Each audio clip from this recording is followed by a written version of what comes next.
रीना ने एक दिन अपनी सास से अपने मन की बात बोली ही दी। मम्मी जी, जब से मेरी शादी हुई है तब से यह रोज रात में पता नहीं कहाँ निकल जाते हैं और सुबह ही घर लौटते हैं और मुझे हाथ भी नहीं लगाते। मैं शादी से पहले जैसी थी वैसी आज भी हूँ। अच्छा, थोड़ा मूडी तो है मेरा बेटा और फिर काम धंधे का भी उस पर तनाव रहता है। ऐसे में एक बीवी की जिम्मेदारी होती है कि वह घर के साथ साथ अपने पति को भी संभाले। अगर पति उस पर किसी वजह से ध्यान नहीं दे रहा है तो अपनी अदाओं से उसे रिझाएं और पति की मर्जी के हिसाब से चलकर उसे खुश रखें। सौरभ की मम्मी बातों बातों में रीना को रास्ता दिखा रही थी। आज शाम को जब उसका पति घर आया तो रीना ने होठों पर गहरे रंग की लिपस्टिक लगाई हुई थी और मेहरून रंग की लाल साड़ी पहनी हुई थी। अपनी नई नवेली पत्नी को देखते ही सौरभ को भी यह एहसास हो गया था कि आज वह कुछ अलग लग रही है। आज उसे रहा नहीं गया और जब वह बाथरूम से नहाकर निकला तो रीना को अपनी बाहों में भर लिया और होठों से अपने इश्क की छाप उसके जिस्म पर लगाने लगा। रीना का कुंवारा जिस्म धड़क उठा था और आंखें मधोशी से बंद होने लगी थी। दोनों के जिस्म एक दूसरे में समाने को बेताब थे। हुस्न का ज्वालामुखी सौरभ के सामने था। सौरभ ने अपने होंठ आगे बढ़ाए पर इतने में उसका मोबाइल बजने लगा। ऐसे वक्त में किसी का भी फोन आना रीना को अखर रहा था। इसके बाद सौरभ इतनी रात गए अपनी नई दुल्हन को छोड़कर चला गया। यह इस तरह से कहाँ चले जाते हैं? गहरी सोच में पड़ गई थी रीना। अगली सुबह करीब 9 बजे की बात है। जब रीना अपने कमरे से बाहर आ रही थी तो उसने बरामदे में नौकरानी और सौरभ को एक साथ खड़े हुए देखा। वे दोनों बहुत धीमी आवाज में एक दूसरे से बातें कर रहे थे। उसी समय सौरभ ने अपनी जेब से कुछ पैसे निकाले और नौकरानी को दिए और नौकरानी ने जल्दी से वे पैसे अपने कुर्ती में रख लिए। रीना एक पल को ठिठक गई थी। क्या सौरभ और कांवाली के बीच कुछ चल रहा है? जिस नेक दिल पति ने अपने काम के आगे अभी तक तेरे कुंवारे जिस्म को छुआ तक नहीं, वह भला एक नौकरानी के साथ तू भी ना जाने क्या क्या सोच लेती है। रीना अपने सिर को झटक कर सौरभ की तरफ मुस्कुराते हुए बढ़ गई। एक दिन मेज पर कुछ कागजात सही करते करते एक पुरानी किताब नीचे गिर गई और उसमें से एक तस्वीर बाहर निकल गई। रीना की नजर उस तस्वीर पर टिकी तो हटी ही नहीं। हटती भी कैसे, यह तो उसके पति सौरभ की तस्वीर है जो सिर पर सेहरा बांधे किसी और के साथ है। मतलब इनकी शादी पहले भी किसी और से हो चुकी है। आंखों में आंसुओं का सैलाब लेकर वह दौड़ी दौड़ी अपने सास के पास पहुंची। मम्मी जी, यह क्या? यह इनके साथ कौन है? क्या सौरभ पहले से ही शादीशुदा है? एक साथ कई सवाल रीना के जहन में घूम रहे थे। बेटी रीना, हमने तुमसे यह राज जरूर छुपाया है पर यकीन मानो हमारी मनसा कुछ भी गलत नहीं थी। सौरभ की शादी जिस लड़की से हुई थी वह दिमागी रूप से बीमार थी। उसके घर वालों ने अपने सिर की बला टालने के लिए हमसे झूठ बोलकर सौरभ के साथ अपनी लड़की को बांध दिया था। पर मम्मी जी, जो धोखा आपके साथ हुआ वही आप लोगों ने मेरे साथ दोहरा दिया। आप लोगों ने हमसे यह बात क्यों छुपाई? हमें यह बताने की जरूरत ही नहीं समझी कि सौरभ का बीता समय ऐसे हादसे से भरा हुआ है। और क्या अब आप लोगों को इस तरह राज छिपाना मेरे और सौरभ के बीच तलाक की वजह नहीं बन सकता है? बेटी रीना, तुम्हारा गुस्सा जायज है पर जरा यह भी तो सोचो कि अब उस लड़की का सौरभ की जिंदगी में कोई वजूद नहीं है। वह लड़की एक दिन पता नहीं घर छोड़कर कहाँ चली गई। हम लोगों ने चारों तरफ उसे बहुत ढूंढने की कोशिश की पर वह नहीं मिली। रीना की सास ने लंबी सांस लेकर बोलना जारी रखा। वह तो भला हो डॉक्टर प्रसाद का जिन्होंने इस हादसे से उभरने में सौरभ की मदद की। अब अगर तुम उसे छोड़कर जाना चाहती हो तो जा सकती हो। मेरे बेटे के नसीब में औरत का साथ ही नहीं है शायद। मम्मी की आंखों में आंसू उतर आए थे। रीना अपने कमरे में लौट आई और अपने आप को घर के कामों में मसरूफ कर लिया। बेटी रीना, मैंने तुम्हें डॉक्टर प्रसाद के बारे में बताया था जिन्होंने सौरभ का इलाज किया था। उनसे हमारे घरेलू संबंध है और वे लोग आज शाम को हमारे घर खाने पर आ रहे हैं, इसलिए कुछ अच्छा सा बना लेना। जी मम्मी जी, ठीक है, मैं सब संभाल लूंगी। दिन भर किचन की मेहनत के बाद शाम को खाने की मेज पर जब उसके बनाए खाने की तारीफ होने लगी तो रीना के दिल को सुकून मिला।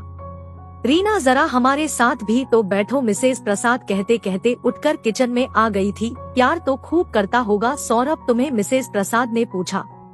अभी तो इन्हें काम में ही काफी देर हो जाती है और फिर मेरे पास भी काफी काम रहता है।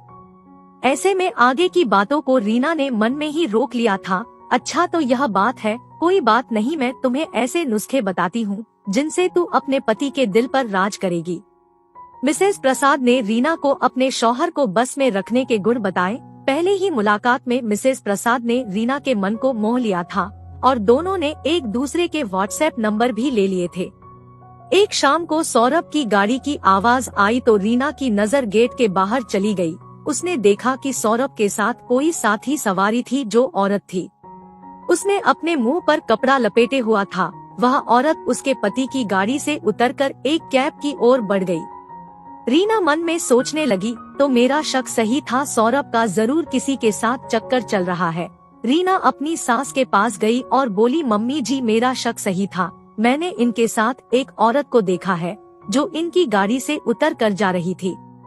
अरे रीना तू बेवजह शक कर रही है, मेरा बेटा बहुत रहम दिल है, इसलिए मोहल्ले में रहने वाली किसी औरत को उसने बिठा लिया होगा। मम्मी जी ने फिर से रीना की बात को खारिज कर दिया था। रीना परेशान हो उठी। वह जानती थी कि यह बात मम्मी अभी तक मानी नहीं और मायके में भी बताने से कोई फायदा नहीं होगा। रात में जब सौरभ आया तो रीना ने उसे बताया कि उसके पिता की तबीयत अचानक खराब हो गई है और इसलिए उसे 5 दिन के लिए अपने मायके जाना पड़ेगा। उसकी इस बात पर सौरभ ने ऐंठ कर कहा कि उसके पास समय नहीं है, इसलिए वह माँ के साथ चली जाए।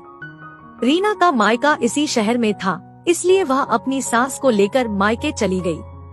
रीना और उसकी माँ के घर से जाने के बाद सौरभ किसी को मोबाइल पर फोन करने लगा। हाँ सुनो, आज रीना और माँ दोनों बाहर गई है और वह भी पूरे 5 दिन के लिए। ऐसा करो तुम अभी आ जाओ, हम दोनों खूब जमकर मस्ती करेंगे।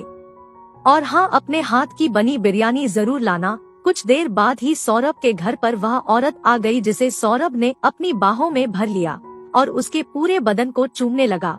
अरे इतनी भी क्या जल्दी है, पहले बिरयानी तो खा लो। सौरभ कहने लगा, जिसकी आंखों के सामने तुम्हारे जैसी खूबसूरत हूर हो वह भला यह बिरयानी क्यों खाएगा। यह कहने के साथ ही सौरभ उस औरत के साथ अपने सारे अरमान पूरे करने लगा। सौरभ उस औरत के इश्क में डूबा जा रहा था कि अचानक से दरवाजे की घंटी बजी। सौरभ चौंक गया, भला इस समय कौन हो सकता है। उसने एक चादर अपने बदन पर डाली और जाकर दरवाजा खोला तो सामने अपनी पत्नी रीना को देखकर वह चौंक गया। तुम तो 5 दिन के लिए गई थी ना, आज तो पहला दिन ही हुआ है, पर तुम हमें देखकर परेशान क्यों हो रहे हो, जरा अंदर तो आने दो। तभी अंदर से आवाज आई, अरे क्या हुआ, जानो कौन है जो हमारा मजा खराब कर रहा है। मैं बताती हूँ कि कौन है। इतना कहकर रीना अंदर चली गई। अंदर कमरे में बिस्तर पर और कोई नहीं बल्कि मिसेस प्रसाद लेटी हुई थी। उसके शरीर पर नाम मात्र बराबर ही कपड़े थे। रीना को वहाँ देख मिसेस प्रसाद चौंक गई थी और जल्दबाजी में कपड़े पहनने लगी। तो तुम ही हो वो, रीना कहने लगी। अब पता चला सौरभ को इतना काम क्यों रहता है, तुम्हें मेरा घर तोड़ते हुए शर्म नहीं आई। यह कहते हुए रीना ने अपना मोबाइल निकाल लिया और मिसेस प्रसाद की वीडियो क्लिप बनाने लगी। अच्छा हुआ जो तुम सब जान गई हो। सौरभ तुम देख क्या रहे हो, पकड़ो इसको और मिट्टी का तेल डालकर आग लगा दो इसी वक्त। अब हमें इसका भी वही हाल करना पड़ेगा जो हमने तुम्हारी पहली बीवी का किया था। मिसेस प्रसाद की यह बात सुनकर रीना के पैरों तले जमीन खिसक गई। सौरभ बोला, रीना तुम क्या सोच रही हो कि मेरी पहली बीवी पागल थी? नहीं, वह तो तुमसे भी ज्यादा खूबसूरत थी, बस उसकी गलती यह थी कि उसने भी हमें इसी हालत में देख लिया था और मुझे बदनाम करने के लिए पुलिस के पास जाने लगी थी। रीना के हाथों में मोबाइल का कैमरा अब भी सब कुछ रिकॉर्ड कर रहा था। तभी सौरभ ने एक डंडा रीना के सिर पर दे मारा। रीना की आंखों के सामने अंधेरा छा गया और वह फर्श पर बेहोश होकर गिर गई। रीना को बहुत देर बाद होश आया, पर जब होश आया तो उसने अपने आप को बिस्तर पर पाया और आंखों के सामने मम्मी थी। मम्मी उसे देखकर मुस्कुरा उठी। अब चिंता की कोई बात नहीं है बेटी, भले ही तुम मेरी बहू हो पर मेरे लिए सौरभ से बढ़कर हो। सौरभ और उस चुड़ैल को पुलिस ने गिरफ्तार कर लिया है। मुझे माफ कर दो बेटी, अपने बेटे की असलियत मुझे भी नहीं पता थी। वह उस चुड़ैल के हुस्न के जाल में फंस गया है। पर मम्मी जी, वह लोग तो मुझे मार कर जलाने जा रहे थे, फिर आप यहाँ कैसे पहुँची? रीना ने पूछा। रीना सौरभ ने अपनी पहली बीवी को मारकर मुझे झूठी कहानियां सुनाई थी और मुझे भी उसकी बातों पर यकीन हो गया था, पर तुमसे शादी के बाद उसने तुमसे भी बेरुखी ही दिखाई।